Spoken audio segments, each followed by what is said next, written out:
Estás escuchando Brújula de Fe, un programa con buena onda católica para reflexionar y conocer de la doctrina, la fe, la música y el teatro católico. Yo soy Rosario Quijandría y ya está listo el profe Juan.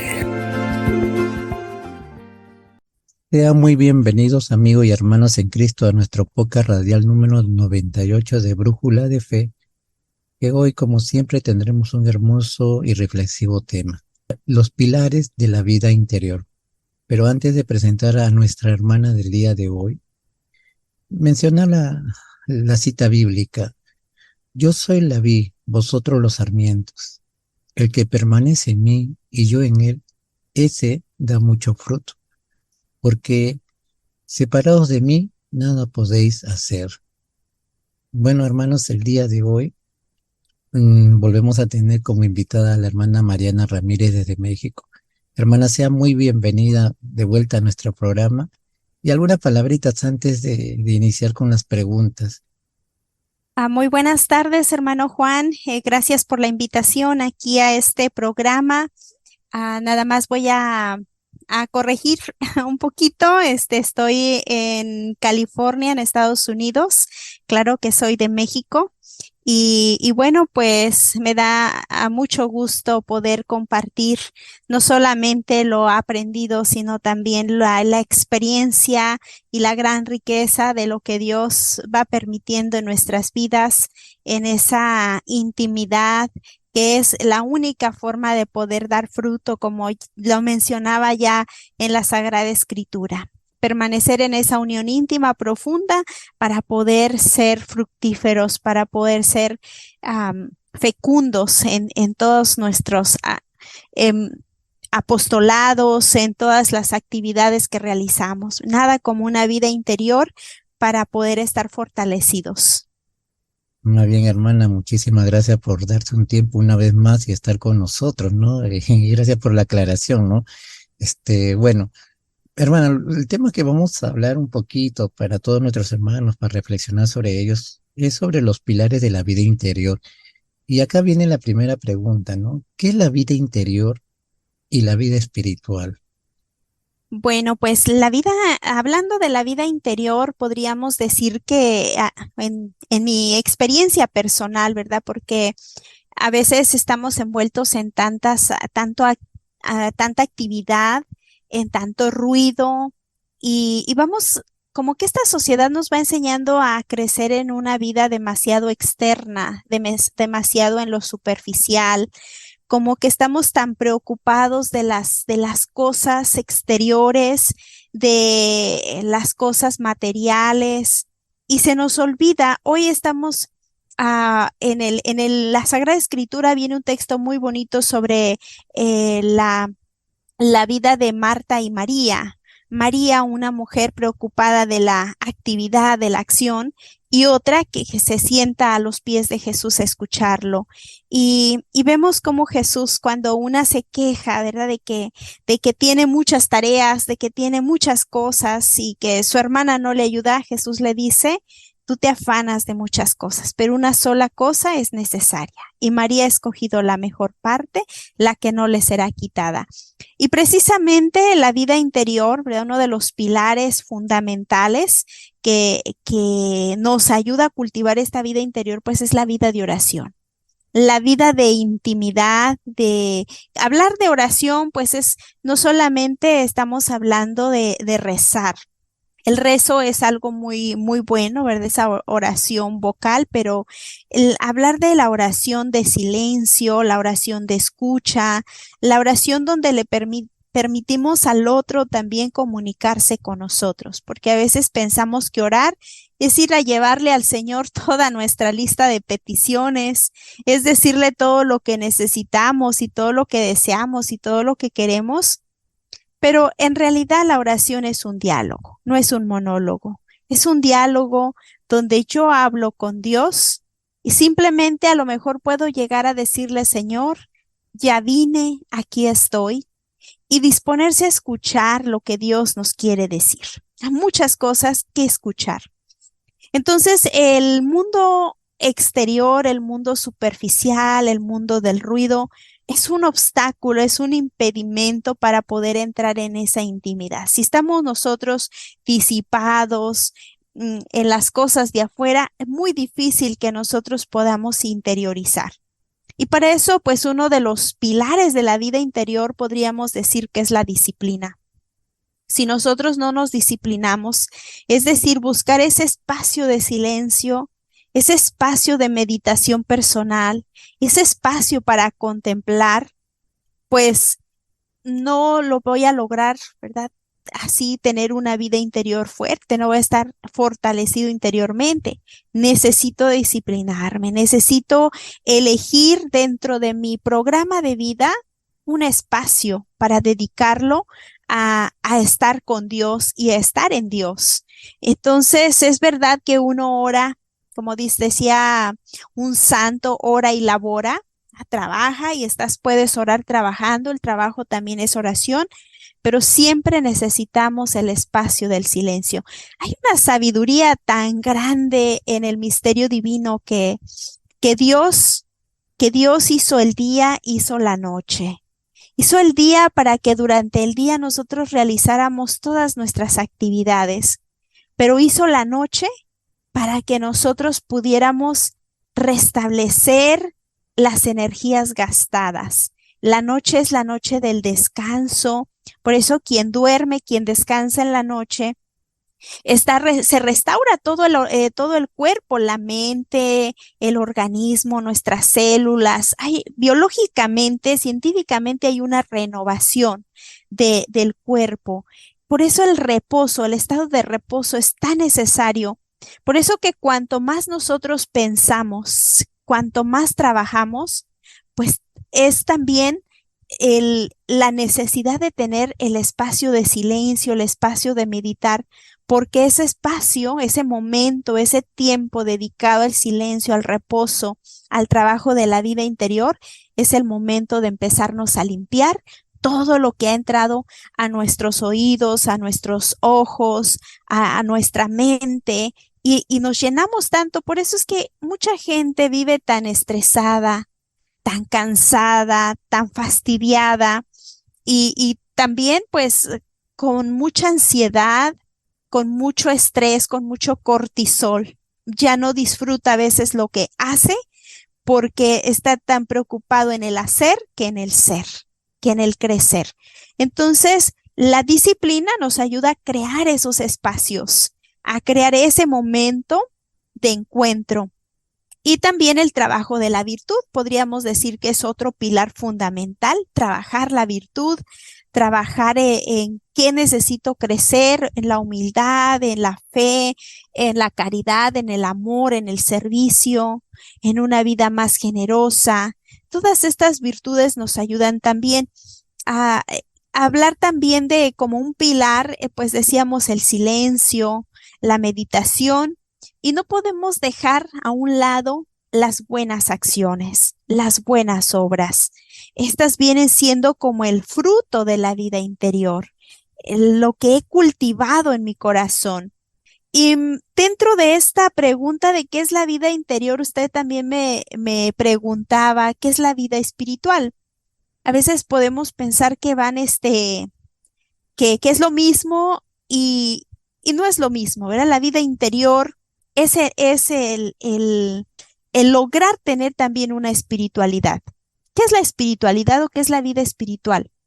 Bien, pues es una forma específica de vivir el evangelio imitando a Cristo.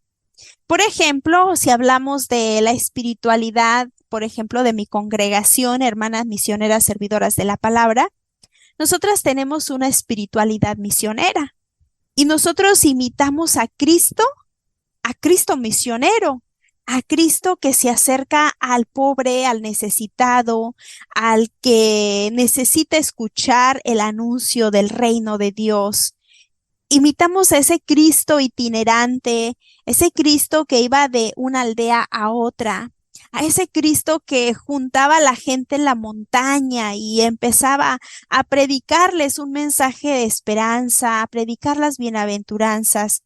Imitamos a ese Jesús misionero, Pero hay otros, por ejemplo, que son, por ejemplo, los carmelitas, la congregación, la orden, los carmelitas, que están más en una vida de silencio, pues imitan a Cristo en el silencio. Otros imitan a Cristo en los pobres, ¿no? La espiritualidad de San Francisco de Asís, en una vida de pobreza. Entonces, la espiritualidad es una forma específica de vivir el evangelio, imitando a Cristo.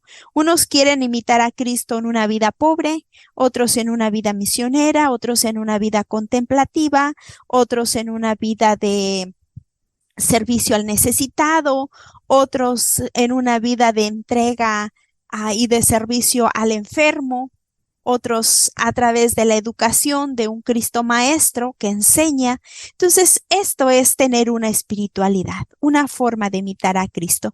No sé si quedó claro o hay algo que necesite hacerle alguna aclaración, hermano. No, hermana, más bien muchas gracias por dar la diferencia de lo que es la vida interior y la vida espiritual, ¿no? Yo sinceramente pensaba que era lo mismo, ¿no?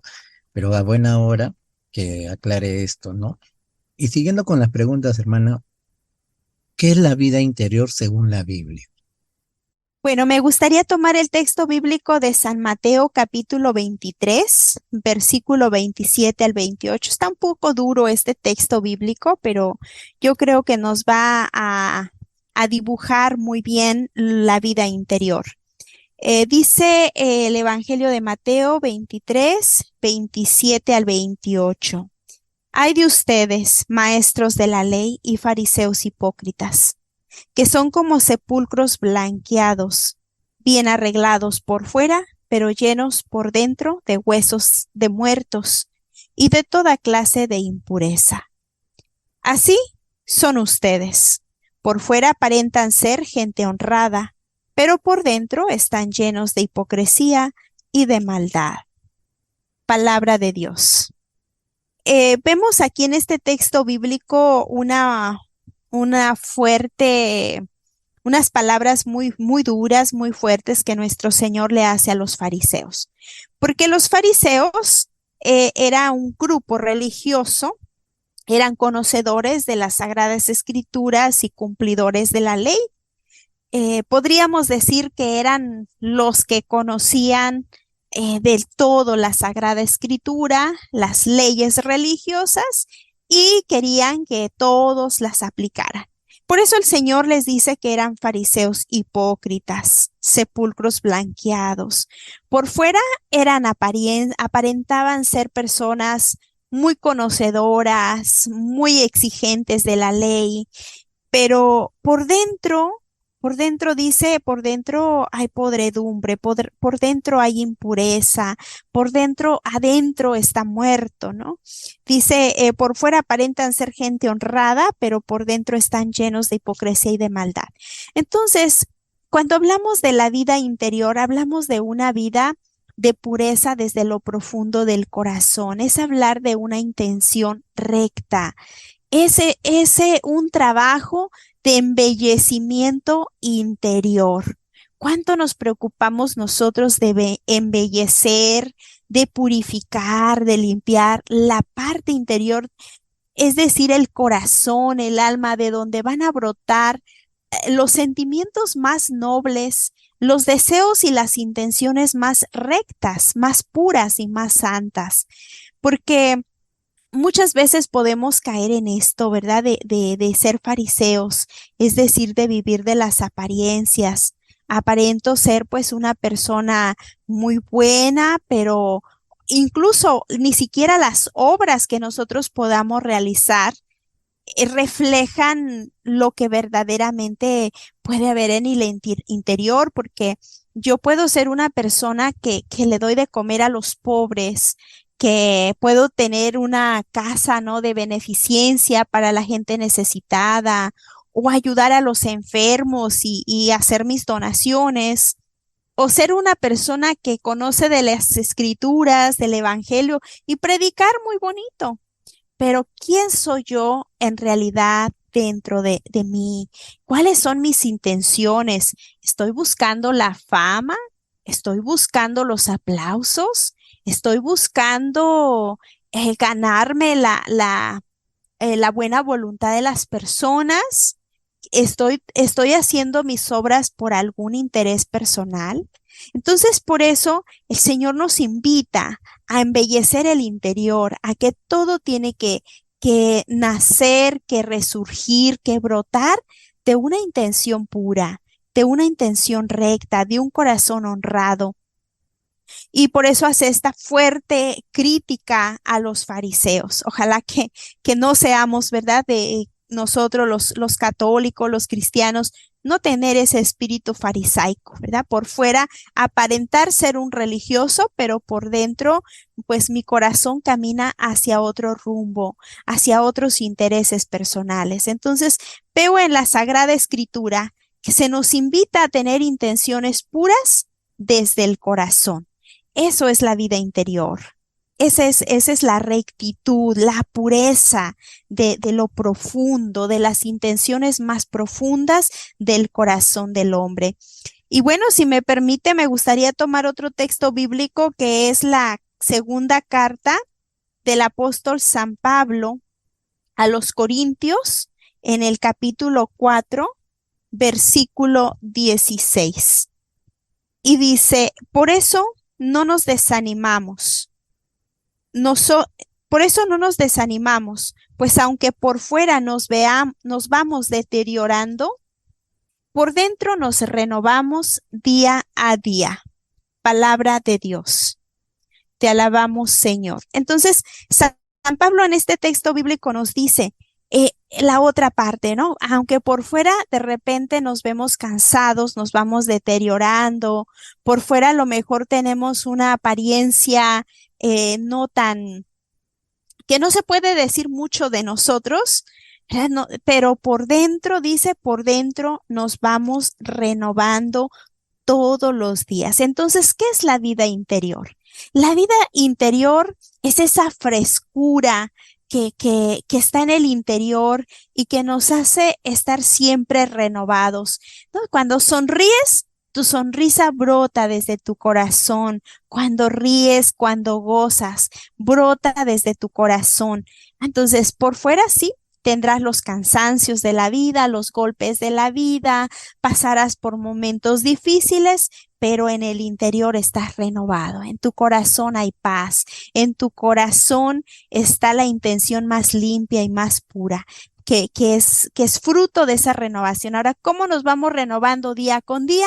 Pues nos vamos renovando a partir de una vida en íntima unión con Dios. Cuanto más estoy con Dios, más me renuevo. Entonces, por fuera nos deterioramos. Nosotros podemos mirar de repente esa foto de la Madre Teresa de Calcuta, una ancianita arrugadita, pero que en su rostro siempre está una sonrisa. En su corazón, por dentro, está ese amor, esa caridad con el pobre, con el necesitado.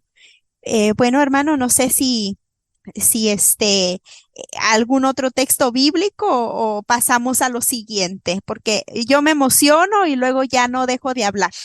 No, hermana, más bien muchas gracias. Con estas dos lecturas usted está diciendo mucho y está enseñando demasiado y dejando una reflexión para todos nosotros, ¿no? Y eso que usted hablaba de los fariseos, pues eso se llama pues tener coherencia, ¿no? Lo que nos piden ahora, ¿no? Una coherencia de vida, ¿no? Exacto. Más bien, ser honestos, ¿verdad? Ujú. Ser honestos, ser rectos de intención, porque incoherencias todos las tenemos, ¿verdad? Pero hay una gran diferencia entre ser hipócrita y entre ser incoherente.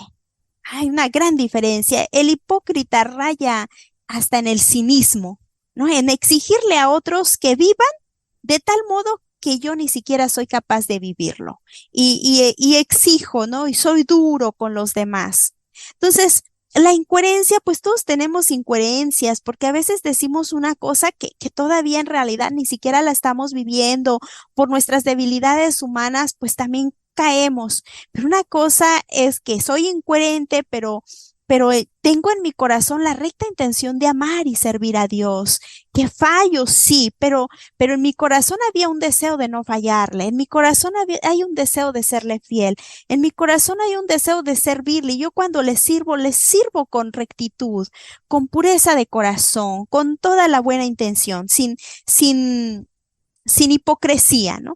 Y el fariseo es hipócrita. El fariseo exige, muestra que vive, pero no vive.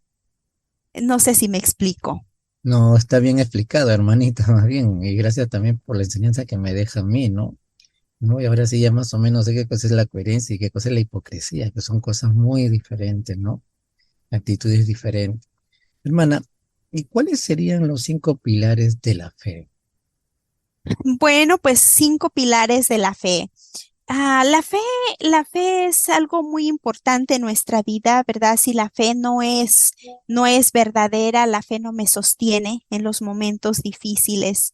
Y yo creo que los pilares los vamos a ir encontrando ya en nuestra profesión de fe que tenemos los católicos, ¿no? Lo que le llamamos el credo de los apóstoles. Y, y primero, ¿verdad? Como un primer pilar podríamos decir la fe en un Dios todopoderoso. Tengo que tener fe en alguien que, que es todopoderoso, porque no puedo creer en algo que termina, ¿no? Que acaba, que caduca, sino en algo que es eterno. Necesito sostenerme en algo que sea más grande que yo, en algo más poderoso que yo. Y ese pues, es únicamente Dios. Entonces, como un pilar de la fe, es ese creer en un Dios eterno y en un Dios infinitamente poderoso, cuyo poder no se agota más, y que Él es el Señor. Él es el dueño, Él es el que gobierna. Y esto es algo muy importante, hermano, porque ante ante los falsos señores de la tierra o ante los falsos hombres que se sienten poderosos en el mundo, pues ya estamos muy decepcionados de ellos, ¿verdad? Porque nos damos cuenta de su fracaso y que tienen una incapacidad para resolver los conflictos, los problemas, tan solo hablar de la violencia que viven hoy nuestros países, nuestros pueblos, hablar de la delincuencia, de la carencia de valores. O sea, estos señores de la tierra, por más millonarios, por más poderosos, porque ocupan un trono, no un lugar importante en la sociedad, no pueden, o sea, han fracasado todos sus proyectos, todos sus planes ante los problemas de la humanidad, ante la pobreza tan solo, ¿verdad? No, tantos gobiernos que han pasado y no han podido acabar con la pobreza, con la injusticia, con la violencia. Entonces, por eso es tan importante tener como uno de los pilares de nuestra fe el creer en un Dios todopoderoso, pero que ese Dios poderoso está cerca de nosotros y que nosotros los hombres de fe, las mujeres de fe, tenemos que hacer posible que ese Rey de justicia gobierne y se haga presente en nosotros, porque Él es el único que puede transformar y cambiar la historia. Claro, con nuestra colaboración, ¿verdad? Porque la fe no solamente es creer, sino que la fe también es acción, son obras. Gracias, Pasamos al, hermana, al por... siguiente pilar. Ujú. Sí, sí, sigamos así. Bueno, pues el otro pilar, ¿verdad? Es el Dios creador. El Dios creador porque Él es el que ha creado y no solamente ha creado el universo, sino que también ha creado a la criatura. Él es el creador y yo soy la criatura. Y cuando hablamos de este Dios creador, no es que Él ya terminó la creación. Dios sigue creando y Dios sigue recreando y sigue haciendo las cosas nuevas. Entonces ese Dios creador es capaz de renovar mi vida, es capaz de renovar la historia, es capaz de recrear ahí donde hay pedazos, donde hay destrucción, donde parece que todo está acabado, cuando ese Dios se hace presente, cuando ese Dios irrumpe, puede volver a recrear. Dice Jesús, "He aquí yo que hago todas las cosas nuevas". Entonces es un Dios creador. Pensar en un Dios creador y creer en este Dios creador del cielo, de la tierra, de todo lo visible y lo invisible, nos da la esperanza de que las cosas pueden cambiar, de que tenemos esperanza, que aún en medio del caos, en medio de lo que estamos viviendo, todavía tenemos la esperanza porque sabemos que ese Dios sigue recreando la vida, sigue recreando la historia, sigue recreando el mundo. Y el otro de los pilares, pues, es que este Dios poderoso, este Dios creador, este Dios que es Señor, es un Dios que se revela, que se hace cercano al hombre, que interviene en la historia del hombre, en la historia de los pueblos, que está aquí, ¿verdad? Por eso Isaías dice que es el Emmanuel, el Dios con nosotros. Entonces, que Dios es un buscador. A veces pensamos nosotros los seres humanos que estamos buscando a Dios. Y sí, efectivamente buscamos a Dios porque Dios ya también nos está buscando a nosotros. Dios es buscado y a la vez es el buscador. Entonces, pues creer en ese Dios que me busca, en ese Dios que se me revela, en ese Dios que viene a mí, que interviene en mi vida, esto también es de mucha esperanza, es una luz, es algo que nos motiva, que nos impulsa a decir, soy valioso, soy alguien importante en la historia, tanto que Dios se preocupa de mí, Dios se encarga de mí, Dios, no le soy indiferente a Dios. Entonces, en este mundo que pareciera ser que el hombre en estos tiempos donde hay mucha falta de amor, donde el hombre se ha vuelto tan indiferente con el propio hombre, cuando el ser humano está más preocupado del tener que de su prójimo, que hoy cuando muchos están tan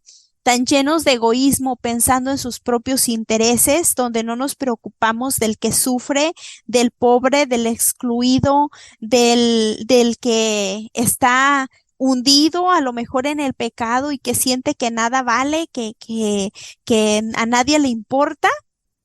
Es tan esperanzador creer en este Dios que sí le importas, que sí se acerca a ti, que no importa qué tan lleno de barro, de tierra, de lodo te encuentres, Él todavía se inclina hasta ti y que no le da asco tomarte en sus manos y empezar a limpiarte y empezar a embellecerte para que tengas una vida nueva. En Él recobramos nosotros nuestro valor. Por eso es importante creer en ese Dios que interviene en nuestra vida, que se acerca a nosotros, que es un Dios que se revela.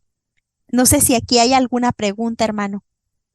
No, hermanita, más bien, gracias por toda esta hermosa explicación que está dando, porque hay bastante enseñanza y muchas cosas que ir aprendiendo en esta vida como cristianos católicos, ¿no? No todos lo sabemos, ¿no? Y cada vez que usted habla, nos enriquece con su sabiduría, con lo que el Señor nos ha dejado.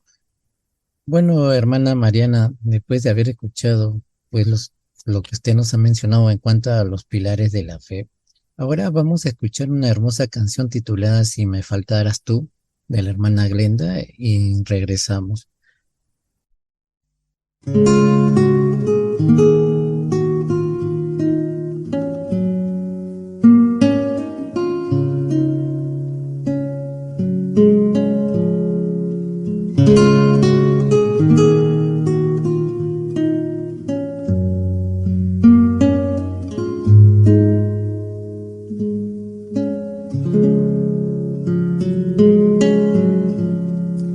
Si me faltas tú, Señor, yo no soy nada.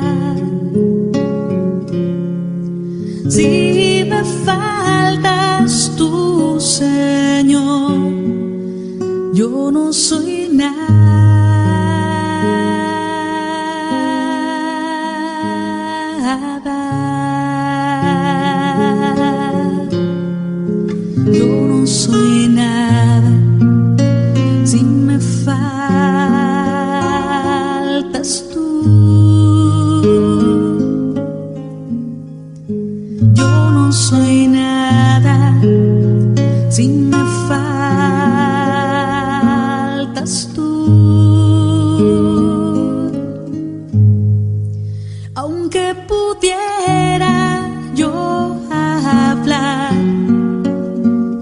todas las lenguas.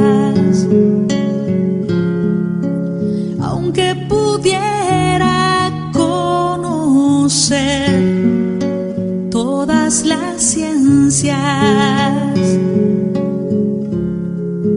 yo no soy nada si me faltas tú. Yo no soy nada si me faltas tú. Aunque tuviera toda la fe para mover montañas,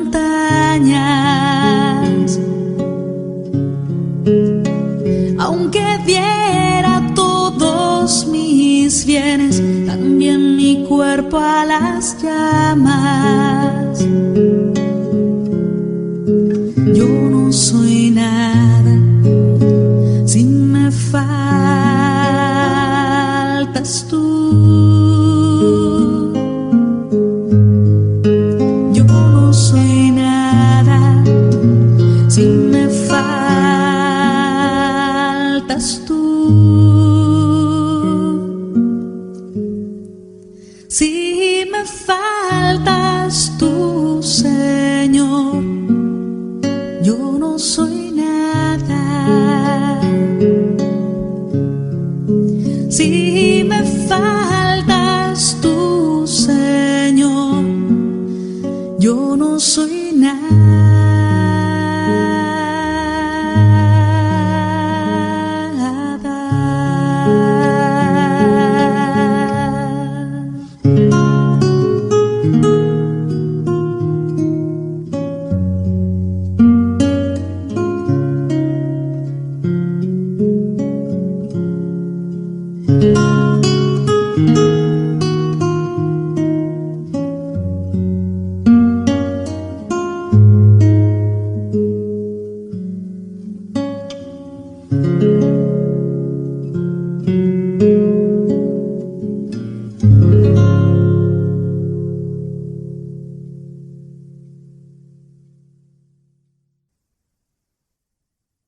Bueno, después de escuchar esta hermosa canción de la hermana Glenda, continuamos con nuestra hermana Mariana. Hermana, acá hay una pregunta que también quisiera que sea para mí, ¿no? Como también para todos los hermanos que nos escuchan. ¿Cómo poder crecer en la fe? Bueno, pues ah, primero yo creo que la fe es un don de Dios, es un regalo, ¿verdad? Es una de las virtudes teologales que ya tenemos esa semillita plantada en el corazón. Sin embargo, parece que nuestra fe no llega ni siquiera al tamaño de una semilla de mostaza. Cuando nuestro Señor le dice a los apóstoles, si ustedes tuvieran fe, como al menos como al tamaño de una semillita de mostaza, podrían decirle a ese cerro, muévete de ahí y plántate acá, o a un árbol, ¿no? Plántate en el mar. Quería decirles que en realidad pues no tenían fe. Entonces, ¿qué es necesario? Aunque sea un gramito, ¿no? Una semillita chiquita de fe es necesaria. ¿Cómo hacerla crecer? Primero, pues hay que pedirla al Señor. Aquel hombre que le dijo, Señor, eh, creo, pero aumenta mi fe. Es un grito de decir, sí creo, pero necesito más fe para que para que tu voluntad se pueda realizar, para que yo pueda confiar, pueda abandonarme. Yo creo que un modo de poder crecer en la fe es la obediencia. Cuanto más nosotros nos hacemos obedientes al Señor, más va creciendo nuestra fe, porque nos damos cuenta que obedeciendo al Señor, nosotros nos vamos abandonando a Él, vamos haciendo actos de mayor confianza y precisamente eso es la fe. Me permito retomar la historia de Abraham, el padre de la fe, cuando el Señor se le presenta y le dice a Abraham, deja tu tierra, deja tu patria, deja la casa de tus padres y anda a la tierra que yo te voy a mostrar. Entonces, pues Abraham era un hombre de muchas tierras, de muchas pertenencias, tenía muchas cosas, mucho ganado, tenía muchas cosas, pero el Señor le está diciendo, deja todo. Y yo creo que aquí viene la fe, ¿no? En una confianza en el Señor más que en las cosas que tenemos. Hay personas que confían más en sus armas, en en su dinero, en su trabajo, en las cosas materiales. Confían más en esto y sabemos que estas cosas pues son efímeras, son caducas, que en realidad incluso al narcotraficante, por más guardaespaldas que tenga, por más sicarios que tenga, pues en cualquier momento lo pueden matar. Que el rico, ¿no? El rico, el millonario, por más dinero que tenga, pues no puede comprar la salud. Ay, llega el momento en que todos nos deterioramos y que vamos a enfermar y que vamos a tener que morir. Entonces, nuestra seguridad no está en cosas materiales. Por eso es que crecer en la fe significa también, para poder crecer necesitamos hacer actos de confianza en Dios, poner en Él nuestra seguridad, obedecerlo y alimentarnos también con la palabra de Dios. Dice un texto bíblico, no recuerdo, me parece que San Pablo dice por ahí un texto. ¿Cómo van a conocer? Cómo van a ir a predicar la palabra? ¿O cómo van a saber de la palabra si no hay quien les predique? ¿Y quién les va a predicar si no hay quien haya? ¿Y quién les va a enseñar y bueno, es una cadenita, ¿verdad? De que si no se predica la palabra, ¿cómo entonces se va a poder tener fe? Entonces, cuando nosotros más escuchamos la palabra de Dios, más nos empapamos de ella, más se va acrecentando nuestra fe. Es el modo de poder crecer en la fe. Alimentarse de la palabra, pedir la fe, obedecer los mandatos de Dios, demostrar nuestra fe con obras, no esperar, ¿verdad?, a que nuestra fe la tenemos que mostrar en los momentos de prueba, en los momentos difíciles. No, tenemos que acrecentarla haciendo buenas obras. Dice el apóstol Santiago, si tú me dices que tienes fe, pero no tienes obras, yo te voy a mostrar mi fe, pero con obras. Otra de las formas de acrecentar la fe sería la vida sacramental. Cuanto más nosotros nos alimentamos de la Eucaristía, la confesión, los sacramentos, pues también nuestra fe va creciendo, se va aquilatando, se va fortaleciendo y sobre todo también la vida de meditación y de oración, la vida de silencio. Estos son, podríamos decir que son algunos modos, algunas claves para poder crecer en la fe. Pedirla, obedecer, abandonándonos en Dios, de tener las cosas que Dios nos permite tener, claro, ¿verdad? Si tienes dinero, si tienes una casa, si tienes trabajo, pero no pongas en ella tu seguridad, porque en un momento pudiéramos perderlo todo, pero si tienes fe, todavía te podrás levantar y todavía podrás volver a empezar desde abajo. Entonces, hacer obras de caridad, hacer obras de misericordia, alimentarse de la palabra de Dios, llevar vida sacramental y una vida de oración fuerte, en el silencio y en la meditación profunda.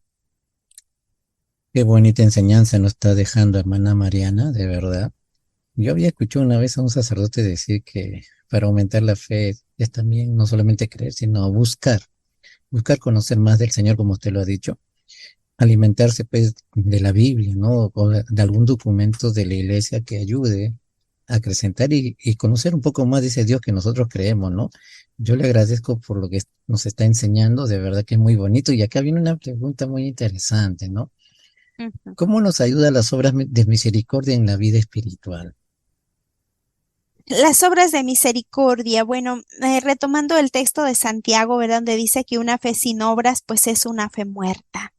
Entonces, las obras de misericordia están en nuestra relación con el prójimo. Y precisamente algo muy importante es que cuanto más nosotros nos acercamos al hermano, más se acrecienta la fe. Entonces, La fe no se da en solitario. La fe no es nada más quedarme en el creer en Dios. De hecho, yo creo que si estuvieran aquí los primeros creyentes de las comunidades cristianas, o estuvieran los judíos o los musulmanes, nos criticarían fuertemente si nosotros les decimos que somos creyentes, porque para ellos un creyente era una persona abandonada, no en las cosas, sino abandonada en las manos de alguien, en las manos de Dios.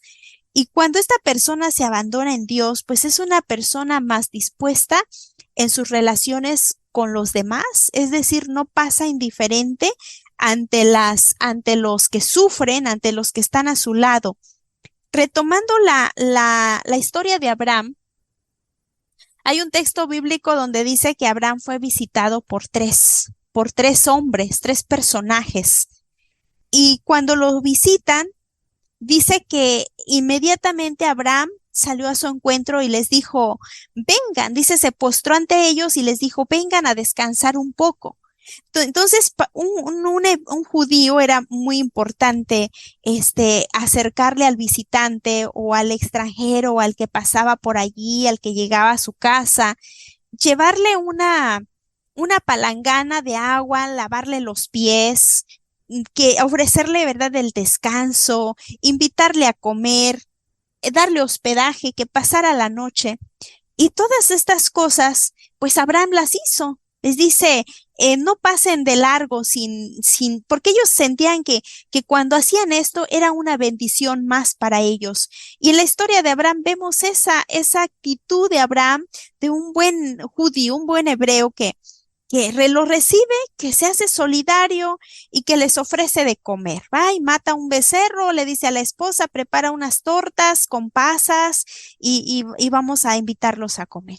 Entonces, las obras de la misericordia, ¿verdad? Que son esas, darle de comer al hambriento, darle de beber al sediento, visitar al enfermo, visitar al que está en la cárcel, visitar al enfermo, vestir al desnudo.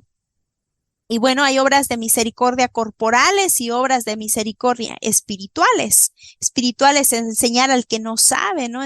También el compartir ese pan de la palabra con otros, las riquezas espirituales con otros. Entonces, todas estas obras de misericordia también son importantes para poder crecer en la fe. Nos ayudan a acercarnos a Dios y nos ayudan a acercarnos al hermano. Y precisamente acercándonos al hermano es como nos acercamos a Dios. Y a veces pensamos, me acerco a Dios. Sí, me acerco a Dios, pero mi acercamiento a Dios me tiene que llevar a tener una buena relación con el prójimo. Es un engaño decir que yo estoy muy cerca de Dios, pero con mi hermano no me llevo. Pero con mi hermano lo odio, pero mi hermano... Por eso la pregunta que hace Dios a Caín, ¿dónde está tu hermano?, tiene que resonar fuerte en este tiempo a nuestros oídos y hacer nuestra esa pregunta. ¿Dónde está tu hermano? ¿Dónde está tu hermano? Tu hermano está desaparecido, tu hermano está sufriendo, tu hermano está en drogas, tu hermano está en el alcoholismo, tu hermano está a lo mejor está sufriendo, está enfermo, está en la cárcel, tu hermano está en un camino desviado, tu hermano está muriendo de hambre. ¿Dónde está tu hermano? Entonces, el Señor nos hace responsables a nosotros de nuestro prójimo, de nuestros hermanos, de las personas que están a nuestro lado y de los que están cerca y de los que están lejos. No podemos ser indiferentes. Entonces, una fe sin obras, decíamos, es una fe muerta. Cuanto más nos acercamos al hermano, más se acrecienta nuestra fe y más vamos haciendo la experiencia de Dios. Entonces, es en las obras de misericordia donde podemos vivir las experiencias más bellas de la fe. No sé si me expliqué, hermano, o necesito aclarar algún punto, algún detalle. No, hermana Mariana, más bien muchas gracias porque realmente está dando una bonita enseñanza y reflexión y me hace recordar en este pasaje también pues de los evangelios de la última cena donde Jesús le lava los pies a los apóstoles, ¿no? Y creo que él dice, bueno, yo no he venido a que me sirvan, sino a servir, ¿no? Y lo muestra en toda su vida Jesús. Creo que con el ejemplo, uno ya está evangelizando, y como usted lo dice, ¿no? No esperar que la fe es porque la tengo, sino que la tengo que desarrollar en las acciones que que mayormente esta vida nos pide, ¿no? Y acá una preguntita curiosa, ¿no? Usted no sé si habrá escuchado, pues, en su país, pero acá en Latinoamérica, sobre todo acá en el Perú, se habla mucho a los jóvenes de decirle que tengan empatía, ¿no? Ajá. Ponte en los zapatos del otro para que lo comprenda, para que lo entienda. Pero él es el mismo nivel de amor al que Jesús nos dice amar al prójimo, ¿o hay alguna diferencia? Bueno, pues es ser empáticos, sí, es algo grande. Yo creo que es sí, ponernos en el lugar del otro antes de juzgar, ¿verdad? De eso que se nos da mucho de repente. Eh, Cuando nosotros amamos a Dios y tenemos una experiencia con Dios, pues de ahí brota, ¿no? El hacernos más empáticos con el otro.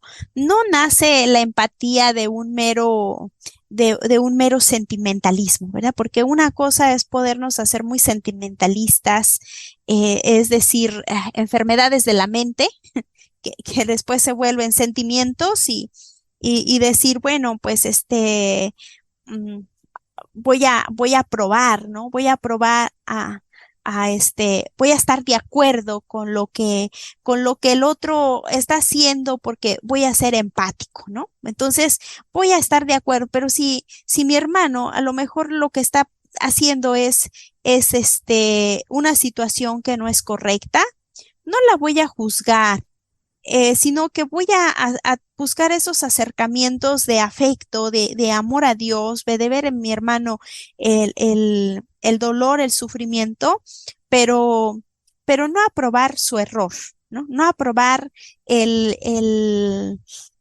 aquello en que está errando, sino ayudarlo para que mi hermano no sea una víctima, porque aquí nosotros no tenemos que victimizarnos ni victimizar a nadie. Aquí se trata de que el ser empático se trata de ayudar al otro a salir, a, a, a mejorarse en la vida, ¿no? A alcanzar lo que Dios quiere que cada uno de nosotros seamos, libres completamente, que no estemos esclavizados a nada, que no seamos dependientes de nada de aquí de la tierra, sino con un espíritu libre para poder alcanzar nuestra verdadera felicidad y ir a nuestra verdadera plenitud, que es la vida eterna.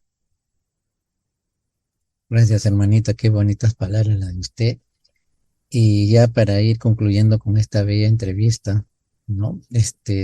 Pedirle que si nos puede dejar un mensaje para todos los hermanos que la están escuchando el día de hoy. Muchas gracias, hermano. Pues un mensaje, ¿verdad? Para el día de hoy. Hay que amar la vida de oración.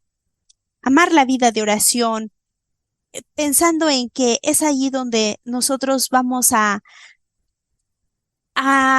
meternos, a zambullirnos en un océano de amor, en un océano de misterios, en un océano de cosas bellas y hermosas jamás experimentadas, y que cuanto más nos vamos zambullendo y más nos vamos metiendo en esta vida de oración, vamos a saborear las más exquisitas experiencias, las más deliciosas experiencias que podemos tener con el Señor. Y también que para que nosotros podamos vivir esa vida interior, esa vida, una vida espiritual, pues que nuestra fe, que la humildad, que la gratitud, que el adorar a Dios, el confiar plenamente en el buscar el silencio todos los días en nuestra vida y el perseverar ahí, pues sea para nosotros parte de un programa de vida. Que no nos olvidemos de llevar una vida sacramental, que nosotros seamos almas eucarísticas, que tengamos vida del sagrario, que allí podamos recoger las experiencias más profundas para que podamos dar frutos exquisitos. Un árbol bueno da frutos buenos. Es decir, que si el mango da mangos sabrosos, dulces, exquisitos, pues podemos decir que la mata de mango es buena. Pero si la mata de mango da mangos y estos traen gusanos, están podridos, no crecieron, se cayeron verdes, pues decimos que el árbol es malo. Entonces, que nosotros podamos dar frutos buenos, siendo árboles buenos, que no llevemos una vida de apariencias. Y bueno, pues parte de todo esto, que no nos olvidemos de la lectura espiritual, que no nos olvidemos de guardar nuestros sentidos, hay que protegerlos, hay que ponerle candados, hay que ponerle cierres para que no nos contaminemos y no se contamine nuestra vida interior, nuestra vida espiritual. Hoy hay muchas cosas que entran por los ojos, por los oídos, por los sentidos, y eso hay que cuidarlo mucho. Si queremos tener una vida interior, hay que cuidar nuestros sentidos y hay que ser también más contemplativos. Hay que contemplar, hay que mirar, hay que ver lo que hay a nuestro alrededor de bello, de lo que Dios ha hecho. Hay que contemplar al prójimo, ¿verdad? Al hermano que está allí, porque en el hermano también está Dios. Y pues ojalá que este mensaje pueda llegar a muchos corazones, que renunciemos a nuestro ego y podamos amar más. Yo creo que esto nos va a traer mucha más felicidad, mucha más paz a nuestra vida, más alegría. Bueno, hermana Mariana Ramírez, solamente me queda agradecerle realmente por haberse dado el espacio y poder estar una vez más en nuestro programa de podcast radial, Brújula de Fe. Que Dios me la bendiga, me la cuide. Usted siempre es una persona muy tocada por el Señor y se lo ve por las palabras, por las enseñanzas que nos deja. Que Dios me la cuide y más bien muchísimas gracias. Muchas gracias por la invitación, hermano. Igualmente, Dios le bendiga y Dios le bendiga también su labor, su apostolado, su ministerio que realiza, y que pueda tener muchos frutos y llegar a muchas personas con mensajes hermosos que alimenten la vida de mucha gente. Muchas gracias, hermano. Bueno, amigos y hermanos de Cristo, antes de irnos y de haber escuchado esta hermosa reflexión y enseñanza de la hermana Mariana Ramírez, mencionar la siguiente oración. Oh mi Señor, haz de tu belleza mi alimento y de tu presencia mi bebida, de tu agrado mi esperanza y de tu palabra mi acción, de tu recuerdo mi compañero y del poder de tu soberanía mi socorro, de tu aposento mi hogar y de mi morada la sede que tú has elevado por encima de las limitaciones impuestas a quienes están separados de ti como por un velo. Tú eres verdaderamente el Todopoderoso, el Todo Glorioso e Imponente. Amén. Y hermanos, nos estamos viendo en otro programa de Brújula de Fe. Que Dios los bendiga, los cuide. Hasta luego. Si yo estoy con Él, todo está